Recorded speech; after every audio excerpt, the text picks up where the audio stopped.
बिस्मिल्लाहिर्रहमानिर्रहीम। अस्सलाम वालेकुम दोस्तों, मैं उस्ताद अब्दुल गफ़ार तहां ॾिसी रहा मुझो यूट्यूब चैनल। दोस्तों एक नई वीडियो सां गॾु तहां जी ख़िदमत में।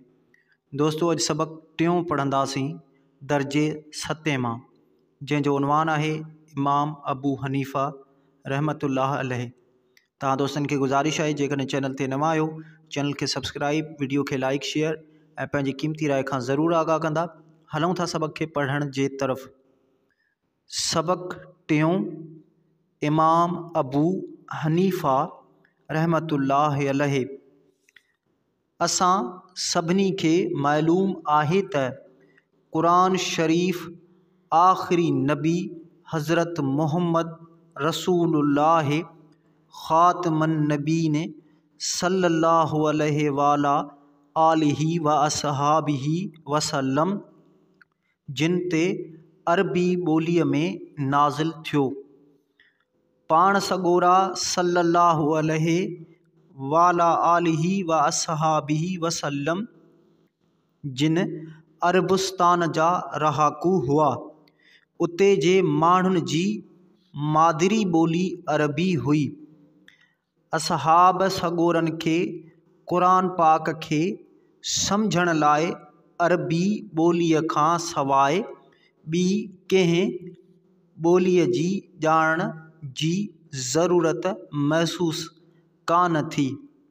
वेतर पैगम्बर सॻोरे सल्लल्लाहु अलैहि वाला आलिही व असहाबिही वसल्लम जिन जी खेनि ज़ियारत नसीब थी, तंहिं करे खेनि क़ुरान पाक खे सम्झण में वधीक सवलाई थी। इन सिलसिले में खेनि का ॾुखियाई थींदी हुई त रसूल पाक सल्लल्लाहु अलैहि वाला आलिही व असहाबिही वसल्लम जिन खां पुछी वठंदा हुआ। जीअं जीअं इस्लाम जो पैगाम अरबुस्तान जूं हदूं ओरांघे अॻिते वधणु लॻो त अजमी माण्हुनि लाइ क़ुरान शरीफ़ जी सिख्या, उसूल, क़ाइदा ऐं तइलीम खे सम्झणु ओखो थी पियो। तॾहिं उहा ज़रूरत महसूस कई वई त इस्लामी तइलीमात सम्झाइण लाइ माण्हुनि खे संदनि ॿोलियुनि में क़ुरान शरीफ़ सम्झायो वञे। उहा ख़िदमत मुज्तहदनि कई, जिन जो अॻुवाण अजमी नस्ल मां इमाम अबू हनीफ़ा रहमतुल्लाह अलैह हो। मुज्तहद उन आलम खे चइबो आहे जेको क़ुरान शरीफ़ ऐं हदीस मां मसइलनि खे सवले नमूने सम्झाए सघे। इमाम अबू हनीफ़ा रहमतुल्लाह अलैह जो असुलु नालो नोमान बिन साबित हो। पाण इराक़ जे शहर कूफ़े में 80 हिजरीअ में ॼाओ हो। अबू हनीफ़ा रहमतुल्लाह अलैह संदसि कुनियत या सुञाणप हुई। इमाम अबू हनीफ़ा रहमतुल्लाह अलैह जो ॾाॾो ज़ोता इस्लाम खां अॻु वारे सिंध जे नक्शे जी ख़याल खां सिंधी हो। हज़रत अली करमुल्लाह वजहू जे हथ ते इमाम अबू हनीफ़ा जे पीउ इस्लाम क़बूल कयो। इमाम अबू हनीफ़ा रहमतुल्लाह अलैह मुस्लिम उम्मत जो हिकु वॾो इमाम ऐं आलिम थी गुज़रियो आहे। हीउ पहिरियों आलिम आहे जंहिं क़ुरान शरीफ़ खे फ़ारसीअ में तर्जुमे करण जी फ़तवा ऐं इजाज़त ॾिनी। उन करे ॿियनि ॿोलियुनि में तर्जुमे जे ज़रिए क़ुरान पाक खे सम्झण लाइ वॾी आसानी पैदा थी। क़ुरान पाक अरबी ॿोलीअ में लथो ऐं रसूल पाक सल्लल्लाहु अलैहि वाला आलिही व असहाबिही वसल्लम जिन बे अरबी ॿोली ॻाल्हाईंदा हुआ। उन करे मुसलमान उम्मत ते अरबी ॿोली ॼाणणु ज़रूरी आहे त जीअं उहे क़ुरान शरीफ़ जी तिलावत करे उन जी माना सम्झी सघनि।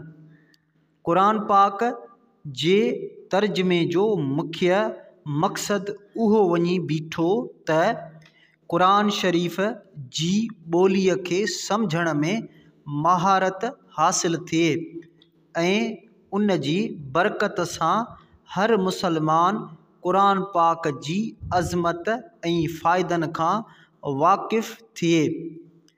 जॾहिं इस्लाम मुख़्तलिफ़ मुल्कनि में पखिड़ियो ऐं क़ुरान शरीफ़ जे क़ाइदनि ऐं क़ानूननि यानी शरीयत मूजिबि फ़ैसिला थियण लॻा त उन वक़्तु क़ुरान पाक जी रोशनीअ में इस्लामी क़ानूननि जी ज़रूरत थी। इन ॾिस में सभ खां अवलियत इमाम अबू हनीफ़ा रहमतुल्लाह अलैह जी हनफ़ी फ़िक़्ह यानी इस्लामी क़ानूननि जी इमाम अबू हनीफ़ा रहमतुल्लाह अलैह वारी सम्झाणीअ खे हासिल आहे। इमाम अबू हनीफ़ा रहमतुल्लाह अलैह जे शागिर्दनि में क़ाज़ी अबू यूसुफ़ ऐं इमाम मुहम्मद शीबानी वॾा आलिम ऐं फ़िक़्ह थी गुज़रिया आहिनि। इस्लामी फ़िक़्ह जे ॿिए वॾे आलिम ऐं फ़िक़्ह इमाम मालिक रहमतुल्लाह अलैह पिणु संदनि इल्मी मर्तबे जो ज़िक्र कयो आहे। इमाम अबू हनीफ़ा रहमतुल्लाह अलैह इराक़ जे हाकिम ख़लीफ़े मंसूर अब्बासी जी आछ ते संदसि कूफ़े शहर जे क़ाज़ी थियण खां इनकार कयो जंहिं ते खेसि क़ैद कयो वियो।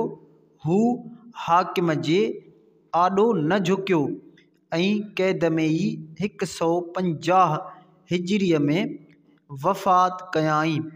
खेसि बग़दाद में दफ़न कयो वियो।